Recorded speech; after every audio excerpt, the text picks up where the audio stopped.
Assalamualaikum teman-teman, selamat berjumpa lagi dengan saya Abdurrahman dan masih tetap di channel Abdurrahman ya. Dan masih tetap juga mengupas tentang seputaran gangguan asam lambung dan anxiety psikosomatis. Nah, di sesi kali ini saya akan mencoba menjawab pertanyaan yang ada di kolom komentar teman-teman ya. Terutama di bagian yang menanyakan tentang keseharian saya dulu saat terkena gangguan asam lambung dan anxiety psikosomatis. Ada yang bertanya penasaran dengan apa yang saya lakukan setiap hari ketika saat terkena gangguan asam lambung dan anxiety psikosomatis. Nah, makanya di season kali ini saya akan share video tentang keseharian saya waktu dulu saat terkena gangguan asam lambung dan anxiety psikosomatis. Semoga saja videonya itu ya menjadi menjadi pandangan buat kalian. Ternyata saat terkena gangguan asam lambung dan anxiety psikosomatis itu kita sangat diwajibkan sekali bergerak dan tetap bergerak. Nah, itu teman-teman, makanya tolong tonton videonya sampai habis, jangan di skip. Dan kemudian seperti biasa ya, bagi teman-teman yang baru bergabung, kalau seandainya kalian mau bertanya tentang seputaran gangguan asam lambung dan anxiety psikosomatis, alangkah baiknya kalian tonton dulu video-video saya sebelumnya, karena untuk seputaran gangguan asam lambung dan anxiety psikosomatis semuanya sudah saya share ya. Dari mulai cerita saya yang terkena gangguan asam lambung dan anxiety psikosomatis, kemudian merasakan 1001 macam sensasi yang sangat tidak nyaman, itu sudah di-share teman-teman ya. Dan kemudian bagaimana cara menangani setiap sensasi yang hadir, itu juga sudah di-share. Nah, makanya biar lebih jelas, biar lebih detail, alangkah baiknya kalian tonton dulu video-video saya sebelumnya. Nah, itu teman-teman ya. Dan kemudian bagi teman-teman yang baru bergabung juga, seperti biasa juga, kalau seandainya kalian belum subscribe channelnya, mohon videonya itu di-subscribe dulu, karena untuk subscribe itu tidak memerlukan biaya, tidak memerlukan pendaftaran. Jadi subscribe itu adalah hal yang sangat mudah sekali bagi teman-teman lakukan ya. Jadi teman-teman itu cukup memijit saja tulisan subscribe, biar kenapa? Jujur ya, biar videonya itu cepat berkembang dengan baik. Dan kalau seandainya videonya itu berkembang dengan baik, sudah barang tentu itu akan menambah semangat tersendiri buat saya untuk terus nge-share tentang seputaran gangguan asam lambung dan anxiety psikosomatis ini terhadap kalian. Kemudian yang lebih penting dan yang lebih utamanya, tekan juga tombol lonceng sama tombol like-nya ya, biar kalian itu dapat notifikasi atau pemberitahuan video saya yang terbaru. Karena saya itu akan terus nge-share tentang seputaran gangguan asam lambung dan anxiety psikosomatis ini terhadap kalian, dengan tujuan semoga saja videonya itu menjadi wasilah atau jalan keluar bagi kalian yang sedang mengalami gangguan asam lambung dan anxiety psikosomatis hingga membaik ya, apalagi sampai sembuh total. Amin ya robbal alamin. Ya, minimal hanya memberikan motivasi saja, atau lebih minimalnya lagi hanya sekedar menemani kalian yang sekarang sedang merasakan tidak nyamannya dari gangguan asam lambung dan anxiety psikosomatis. Nah, itu teman-teman ya. Nah, kembali lagi ke topik utama teman-teman ya. Banyak juga yang bertanya tentang keseharian saya waktu saat terkena gangguan asam lambung dan anxiety psikosomatis. Mereka banyak bertanya karena ya cukup penasaran juga gitu teman-teman ya, karena dulu juga saya seperti itu teman-teman. Jadi ketika saat terkena gangguan asam lambung dan anxiety psikosomatis, kemudian sudah melihat yang sudah sembuh total, itu kadang suka bertanya juga, gimana sih menjalani keseharian itu saat terkena gangguan asam lambung dan anxiety psikosomatis. Karena ketika saat terkena gangguan asam lambung dan anxiety psikosomatis itu kehidupan kita itu terasa berat. Nah, itu teman-teman, itu pengalaman saya dulu saat terkena gangguan asam lambung dan anxiety psikosomatis. Dari mulai kita bangun tidur sampai kita menjelang mau tidur juga, itu kehidupan kita itu terasa berat teman-teman ya. Jadi kita bergerak ada rasa tidak nyaman, kita diam ada rasa tidak nyaman. Nah, itu teman-teman, jadi kadang bingung apa yang harus dilakukan saat terkena gangguan asam lambung dan anxiety psikosomatis biar kembali nyaman. Nah, itu teman-teman ya. Jujur nih, bagi teman-teman yang sering bertanya tentang bagaimana keseharian saya waktu saat terkena gangguan asam lambung dan anxiety psikosomatis, keseharian saya itu lebih dominan mempunyai rasa tidak nyaman. Entah itu dari perasaannya, kemudian dari medisnya, semuanya serba hadir teman-teman. Jadi setiap harinya itu selalu disibukkan dengan sensasi-sensasi yang selalu dirasakan. Nah, itu teman-teman, dari ujung rambut sampai ujung kaki, setiap harinya itu pasti ada aja. Nah, itu teman-teman ya, entah itu rambut terasa rontok, kemudian kepala pening, mata agak kabur, agak gimana ya, melihat itu kayak macam dunia mimpi, seperti tidak nyata. Nah, itu teman-teman, kemudian telinga sering berdenging, kemudian hidung terasa mempet, mulut terasa panas, ngomong seperti ini aja dulu merasa capek teman-teman ya.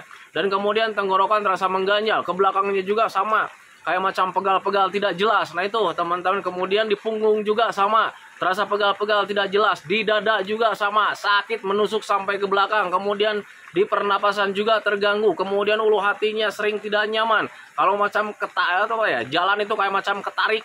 Nah itu teman-teman. Kemudian ke bawahnya, bagian lambungnya itu terasa kembung, begah dan sebagainya teman-teman ya. Di bagian ususnya sering terasa melilit. Kemudian sering merasa kayak macam kepencet, kayak macam begitu. Kemudian ada kalanya juga kayak macam sering kedutan di dalam usus itu teman-teman ya.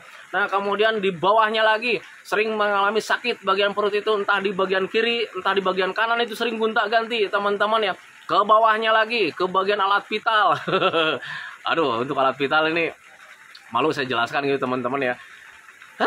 Cuman gak apa-apa ini karena memang banyak juga yang bertanya teman-teman ya. Untuk di alat vital itu kalau untuk berhubungan sama istri juga kurang gairah teman-teman ya. Turun ke bawahnya lagi, ke paha itu kayak macam pegal-pegal. Ke lututnya sering mengalami lemas. Ke bagian betisnya suka mengalami pegal-pegal gitu teman-teman ya. Kemudian ke bagian kakinya juga sama, untuk melangkah itu agak sulit. Kemudian sampai ke ruas-ruas jari dan ruas-ruas kaki itu terasa ngilu-ngilu nggak jelas teman-teman ya. Nah itu kemudian bagian tangan itu sering mengalami kebas dan sebagainya teman-teman. Pokoknya untuk 1001 macam sensasi itu ada di bagian gangguan asam lambung dan anxiety psikosomatis. Nah itu teman-teman, dan bayangkan saja ketika mempunyai sensasi seperti itu, untuk melakukan aktivitas itu kadang suka bingung teman-teman. Jangankan untuk melakukan aktivitas yang begitu besar teman-teman ya, untuk berjemur saja kita mengalami kesulitan teman-teman ya. Bingung untuk berjemur saja, hal sepele itu bingung teman-teman ya.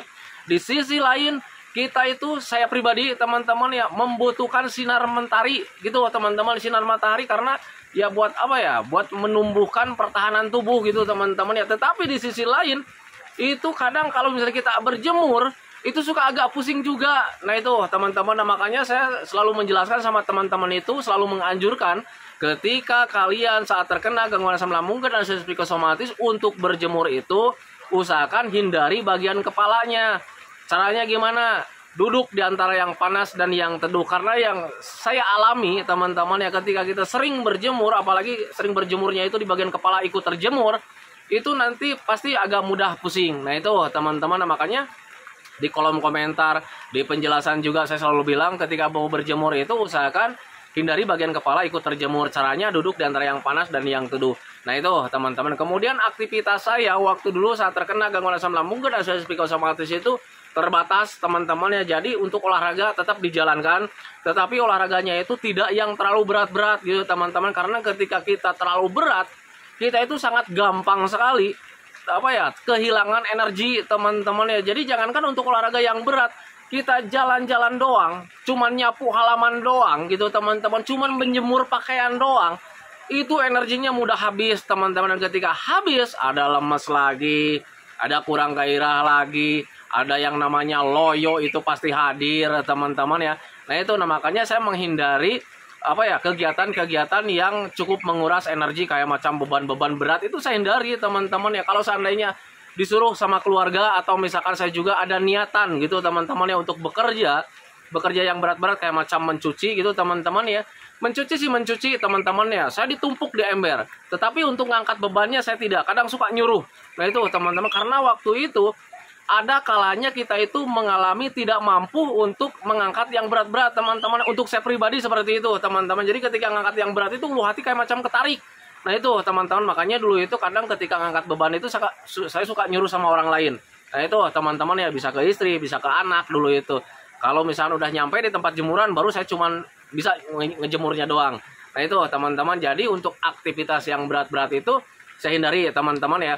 Nah, ketika saat terkena gangguan asam lambung dan anxiety psikosomatis, setiap harinya itu perlakuan atau kegiatan saya terhadap diri saya itu nggak terlalu banyak, teman-teman ya.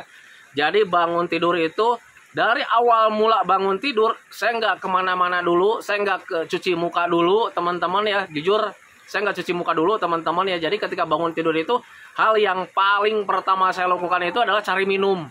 Nah itu teman-teman ya, saya minum dulu. Itu bangun tidur, benar-benar bangun tidur. Saya nggak ke kamar mandi dulu, nggak cuci muka dulu, nggak kemana-mana dulu. Langsung tujuannya itu cari minum. Minum air hangat teman-teman, dan gelasnya gelas yang besar. Itu saya habisin 1 gelas. Dengan cara minumnya itu ya pelan-pelan, nggak langsung diteguk semuanya gitu teman-teman ya.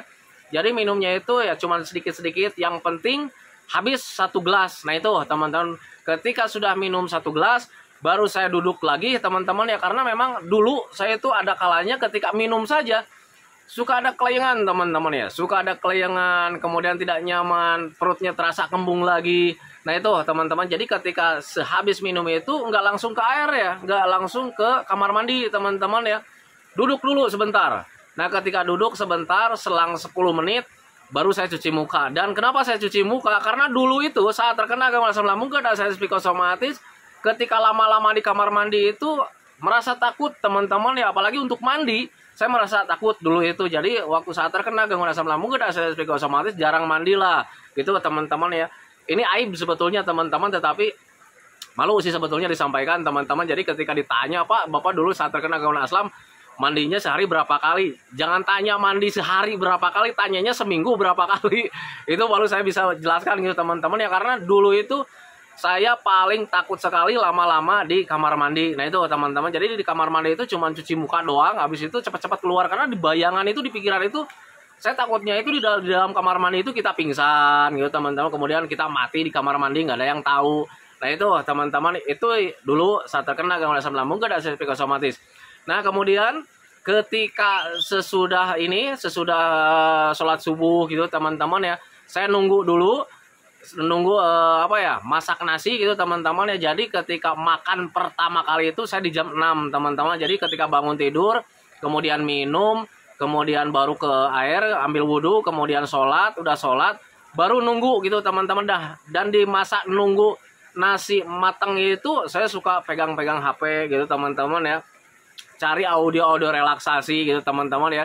Dan kemudian jam 6 itu pasti nasi udah matang, dan kemudian saya selalu makan di jam 6. Itu pagi-paginya teman-teman ya, di jam 6. Dan kemudian ketika jam 6 habis beres makan, itu makannya saya lama teman-teman ya, karena waktu itu makan sedikit saja ada perasaan mual gitu teman-teman ya. Kemudian sering pengennya itu muntah gitu teman-teman. Jadi untuk makannya itu saya akalin gimana caranya supaya nasi ini masuk di mulut saya gitu teman-teman, masuk ke badan saya. Nah makanya untuk 1 piring saja, walaupun waktu itu nasinya itu cuma nasi ukuran nasi padang kecil gitu teman-teman ya, itu bisa habis 1 jam teman-teman ya. Karena ketika makan terlalu cepat itu kadang bikin mual, bikin pusing, bikin sesek. Nah itu teman-teman ya. Nah makanya waktu itu saya mengkonsumsi makanannya itu agak lambat gitu teman-teman. Yang penting makan, dan untuk makan itu saya alihkan pemikirannya itu kemana-mana gitu teman-teman. Karena ketika kita fokus di makan, itu pasti ada perasaan tidak nyaman. Nah itu teman-teman, nah, makanya waktu dulu makan 1 piring saja itu habisnya bisa 1 jam. Jam 6 kita makan, jam 7 baru beres teman-teman ya. Bayangkan dulu seperti itu teman-teman, untuk saya pribadi seperti itu. Nah itu teman-teman, dan kemudian ketika beres makan itu saya nggak langsung beraktivitas teman-teman ya, saya nunggu lagi di situ. Nunggu lagi selang berapa menit ya, selang 15 menit atau setengah jam teman-teman ya, sampai sensasinya itu hilang. Karena ketika setelah makan itu pasti sensasi hadir teman-teman ya, kembung, begah, perut terasa sakit, itu pasti hadir teman-teman untuk saya pribadi. Tetapi catatan buat teman-teman yang sekarang sedang terkena gangguan asam lambung dan sensasi psikosomatis, setiap sensasi itu buat orang itu berbeda-beda teman-teman. Tetapi untuk saya pribadi seperti itu teman-teman. Jadi ketika habis makan pasti ada sensasi yang tidak nyaman hadir. Nah makanya ketika habis makan itu saya nunggu dulu 15 menit atau setengah jam. Nanti ketika sensasinya hilang baru saya bergerak. Nah itu teman-teman, dan pergerakan yang pertama saya lakukan itu antara jam setengah 8 atau jam 8 gitu teman-teman ya. Itu saya cuman berjemur doang. Nah itu teman-teman ya, jadi cuman berjemur doang, cuman duduk manis di kursi depan rumah, lihat orang lalu lalang sambil berjemur gitu teman-teman ya. Nah itu di pagi harinya teman-teman. Dan kemudian itu berjemur saya sering dibulak-balik ya, kadang bagian kaki dulu, kemudian kadang bagian punggung gitu teman-teman ya. Dan ketika melakukan kegiatan berjemur itu pasti nyampe jam 9 teman-teman ya. Dan jam 9 itu saya makan lagi. Itu di awal-awal saya lagi parah-parahnya tuh. Nah itu teman-teman ya, jadi di awal-awal ketika mulai bangkit dari keterpurukan, ketika sering terbaring, itu di awal-awal kegiatannya memang seperti itu. Jadi jam 9 itu saya makan lagi, karena saat mulai bangkit dari tidur yang panjang itu teman-teman ya, itu saya lumayan lama, dan hal yang bisa dilakukan cuman seperti itu. Jadi makannya itu banyak juga, karena memang melihat kondisi saya waktu dulu badannya kering, kayak macam tulang dibungkus kulit gitu teman-teman. Jadi kurus, yang namanya benar-benar kurus itu kurus.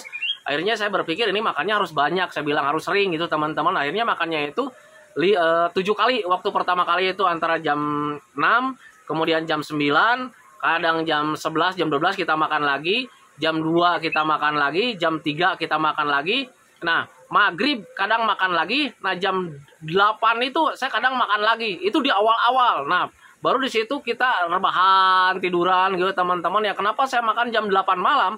Waktu itu ya karena sulit untuk tertidur teman-teman. Jadi ketika makan malam itu saya nggak takut gitu teman-teman dulu itu ya, karena ya untuk tertidur itu ya agak sulit. Dan kemudian berpikirnya orang yang harus yang terkena gangguan asam lambung dan psikosomatis itu makan malam itu sebetulnya nggak boleh, karena ketika habis makan itu kita ada jeda selama 3 jam. Itu kita harus terjaga dulu biar pencernaannya beres. Nanti ketika beres per 3 jam itu baru kita tidur. Nah, makanya waktu itu saya mengingat saya sulit tidur teman-teman ya. Akhirnya saya berani makan jam 8. Akhirnya di situ mulai duduk-duduk, kemudian rebahan-rebahan gitu teman-teman ya. Itu paling tidur-tidur sekitar jam 8, bukan jam 8 ya, jam 11 sampai jam 12.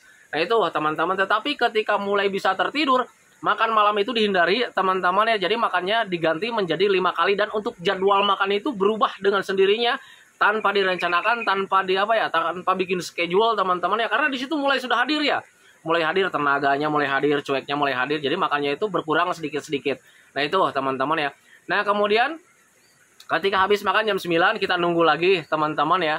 Nah kemudian jam 12 itu saya jalan-jalan. Nah itu teman-teman, jalan-jalan pakai jaket, pakai topi gitu teman-teman. Saya jalan-jalan. Itu jalan-jalannya itu walaupun terbatas, kadang baru nyampe beberapa meter udah pulang lagi. Cuman saya paksakan waktu itu. Jadi jalan-jalannya itu di awal-awal cuman depan rumah saja, bolak-balik depan rumah itu. Nah itu teman-teman ya. Kemudian ketika kesininya emosi saya mulai stabil, ada rasa keinginan ingin jalan jauh. Akhirnya mulai di situ mengunjungi RT sebelah gitu teman-teman ya. Kemudian ada ada pemikiran ingin lanjut lagi jalan-jalannya, langsung keliling RW, keliling kampung seperti itu teman-teman ya. Nah kemudian seperti biasanya sorenya juga sama saya nongkrong. Jadi jam 12 itu jalan-jalan, kadang jam 2 itu baru pulang. Kita makan jam 3 gitu teman-teman ya. Jam 3 itu ya kita makan lagi gitu teman-teman. Habis nunggu jam 4 mau mendekati maghrib itu saya jalan-jalan lagi. Nah itu teman-teman, setiap hari selalu seperti itu. Dan kegiatan jalan-jalannya nggak terlalu jauh teman-teman. Jalan sedikit, duduk, nongkrong, lihat anak-anak yang bermain, lihat orang-orang yang beraktivitas. Nah itu teman-teman ya, itu kegiatan saya. Nah kemudian kesininya di situ mulai ada keinginan untuk melakukan aktivitas yang menyenangkan. Jadi ketika ada orang atau tetangga yang bikin sangkar burung gitu teman-teman ya, mulai di situ saya ikut nimbrung, bikin sangkar burung sampai ketularan. Ya ketularan. Saya juga karena memang di rumah itu banyak burung dulu itu, akhirnya ketularan. Jadi rencana bikin sangkar di rumah gitu teman-teman ya. Bikin sangkar di rumah. Pokoknya bikin aktivitas yang menyenangkan saja. Nah itu teman-teman, itu keseharian saya. Dan terus berulang setiap hari seperti itu teman-teman ya.